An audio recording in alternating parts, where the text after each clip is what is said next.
আসসালামু আলাইকুম। দেখছেন কত সুন্দর।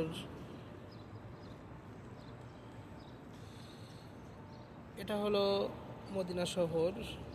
হুজুর সাল্লাল্লাহু আলাইহি সাল্লাম যেখানে শুয়ে আছেন এবং আমি আছি হুজুর সাল্লাল্লাহু আলাইহি সাল্লামের একদম সামনে। তো আজকে হচ্ছে প্রথম রমজান, 18 তারিখ। আলহামদুলিল্লাহ আমরা সেহরি করেছি, তারাবি পড়েছি এবং ফজরের সালাত আদায় করে আলহামদুলিল্লাহ নবীজির রওজার সামনে বসে আছি। আলহামদুলিল্লাহ। ওই যে দেখতে পাচ্ছেন একটা সবুজ গম্বুজ, সবুজ মিনার আছে, ওই মিনারের পাশেই হুজুর সাল্লাল্লাহু আলাইহি সাল্লাম শুয়ে আছেন। এটা হচ্ছে হযরতে আবু বকর মসজিদ। আবু বকর রাদিয়াল্লাহু তাআলা আনহু নামে মসজিদটা আছে।